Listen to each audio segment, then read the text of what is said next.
ថ្ងៃដែលពួកយើងជួបគ្នាជាពេលវេលាដែលព្រះរៀបចំឲ្យប្រៀបបីដូចជាអំណោយនៃក្តីស្រឡាញ់អូនសូមអរព្រះគុណ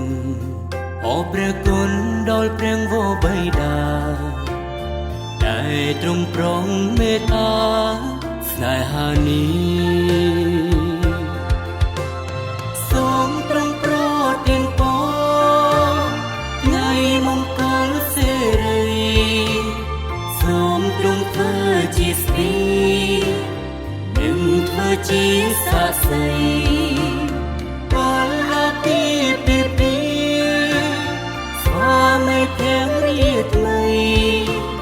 ទូក្ដីសុខសាន្តរហូតទៅ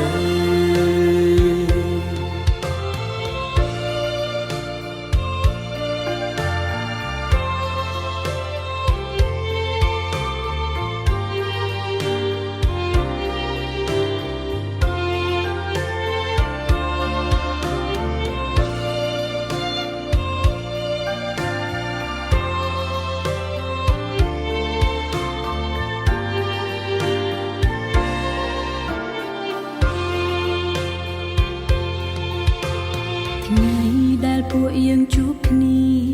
ជាពេលវេលាដែលព្រះរៀបចំឲ្យប្រៀបបីដូចជាអំណោយនៃក្តីស្រឡាញ់អូនសូមអរព្រះគុណអរព្រះគុណដល់ព្រះវរបិតាដែលទ្រង់ប្រងមេត្តាស្នេហានេះសូមទ្រង់ប្រទានពរ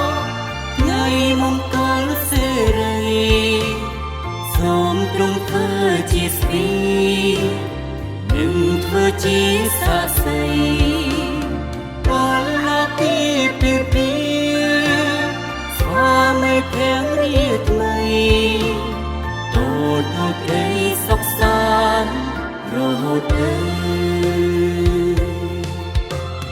សូមទ្រង់ប្រទានពរ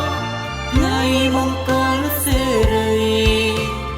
សូមទ្រង់ធ្វើជាស្ទីនិងធ្វើជាស័ក្តិសិទ្ធិពលពីស្វាមីទាំងរាថ្មីទូក្ដីសុខសាន្តរហូតទៅ